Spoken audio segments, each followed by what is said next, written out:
मध्य प्रदेश में 11 दिसंबर 2023 की तारीख अहम मानी जाती है क्योंकि इसी दिन बीजेपी ने डॉक्टर मोहन यादव को मध्य प्रदेश की कमान सौंपने का ऐलान किया था।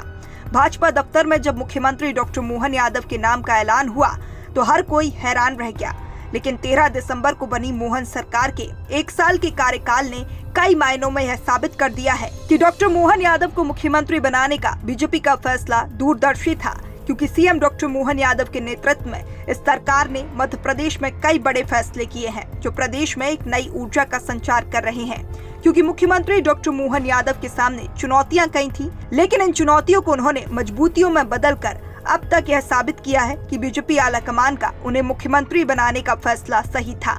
मुख्यमंत्री डॉक्टर मोहन यादव ने 13 दिसंबर 2023 को प्रधानमंत्री मोदी की मौजूदगी में मध्य प्रदेश के मुख्यमंत्री पद की जिम्मेदारी संभाली थी, जिसके बाद उन्होंने कई ऐसे फैसले लिए जिनकी चर्चा जनता के बीच हो रही है। शहर से लेकर ग्रामीण व्यवस्था तक हर मोर्चे पर सरकार ने अपना विजन बनाया है और काम भी शुरू किया है। जो काम प्रदेश में 20 साल में नहीं हो पाए थे, उन पर सरकार ने सबसे ज्यादा फोकस किया है। जैसे मध्य प्रदेश और राजस्थान के बीच जल बंटवारे का विवाद सालों से चला आ रहा था, लेकिन सीएम डॉक्टर मोहन यादव ने इस पर सबसे ज्यादा फोकस किया और दोनों राज्यों के बीच 25 सालों से चला आ रहा यह मुद्दा अब सुलझ गया है, जिसका मध्य प्रदेश को बड़ा फायदा होगा।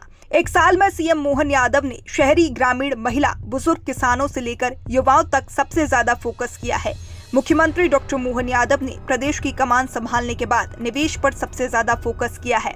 इस बात का अंदाजा इसी से लगाया जा सकता है कि यह सरकार लगभग हर महीने ही क्षेत्रीय उद्योग सम्मेलन करवा रही है।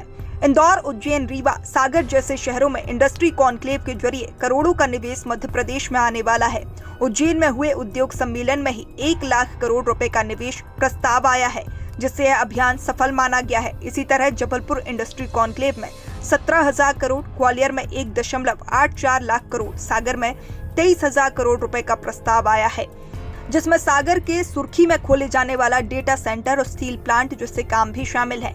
रीवा के इंडस्ट्री कॉन्क्लेव में 31,000 करोड़ के प्रस्ताव आए हैं, जबकि सीएम डॉक्टर मोहन यादव के विदेश दौरे पर 60,000 करोड़ रुपए के निवेश के प्रस्ताव मध्य प्रदेश को मिले हैं, जिससे इस सरकार की उपयोगिता को समझा जा सकता है। मध्य प्रदेश और राजस्थान के बीच पिछले 20 सालों से चंबल, काली सिंध और पार्वती नदी में पानी को लेकर विवाद चला आ रहा था। मुख्यमंत्री डॉक्टर मोहन यादव ने इस मुद्दे पर भी खास फोकस किया। खास बात यह है कि राजस्थान के मुख्यमंत्री भजनलाल शर्मा ने भी इस पर फोकस दिखाया। ऐसे में दोनों राज्यों के मुख्यमंत्रियों ने केंद्रीय जल शक्ति मंत्री CR पाटिल के साथ बैठकर यह मुद्दा सुलझाने पर फोकस किया, जिससे 20 साल पुराना यह विवाद सुलझ गया है और मध्य प्रदेश और राजस्थान के बीच MOU भी साइन हो गए हैं। पार्वती, काली सिंध, चंबल नदी की लिंकिंग परियोजना के जरिए मध्य प्रदेश को बड़ा फायदा होगा। इस महत्वाकांक्षी परियोजना से मध्य प्रदेश के 11 जिले गुना, शिवपुरी, सीहोर, देवास, राजगढ़, उज्जैन, आगरमालवा, इंदौर, शाजापुर, मंदसौर और मुरैना को फायदा होगा। वहीं मोहन यादव सरकार के महिलाओं को 35% आरक्षण देने का फैसला भी ऐतिहासिक माना जा रहा है।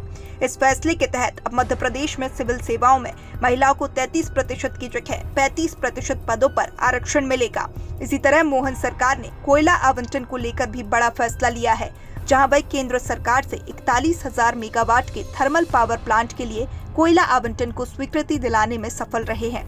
इससे मध्य प्रदेश में 25,000 करोड़ से ज्यादा का इन्वेस्टमेंट आने की संभावना है, जिससे प्रदेश के हजारों लोगों को रोजगार उपलब्ध होगा। इसके अलावा प्रदेश में 1 लाख नई नौकरियों का ऐलान भी मोहन सरकार ने किया है, जिसके लिए वित्त विभाग ने तैयारियां भी शुरू कर दी हैं। BRTS कॉरिडोर को हटवाने, CPA को बहाल करना, राज्य परिवहन निगम फिर से शुरू करने जैसे अहम फैसले इसमें शामिल हैं।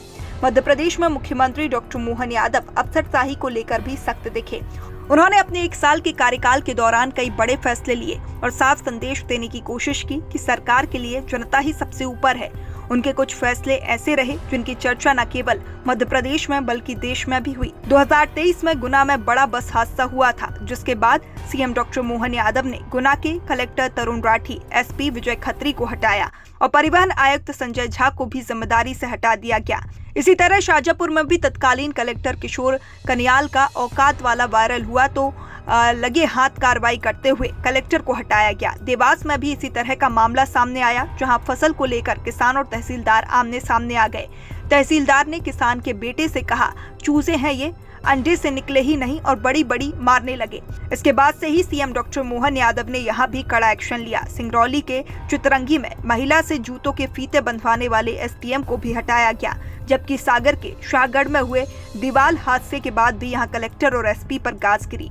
अलग अलग मीडिया रिपोर्ट्स के मुताबिक राजनीतिक जानकारों का यह मानना है कि मुख्यमंत्री डॉक्टर मोहन यादव ने एक सख्त प्रशासक की छवि अपनाई है, जिसमें उन्होंने एक तरफ यह तय किया है कि जितनी जिम्मेदारी सरकार की जनता के प्रति है, उतनी ही जिम्मेदारी प्रशासनिक अधिकारियों की भी जनता के प्रति है। ऐसे में अधिकारियों और कर्मचारियों के लिए भी सबसे ज्यादा फोकस जनता के लिए ही करना है। सीएम डॉक्टर मोहन यादव न केवल सरकार चलाने में सफल साबित हुए हैं, बल्कि वे राजनीतिक मोर्चे पर भी सबसे सफल रहे हैं।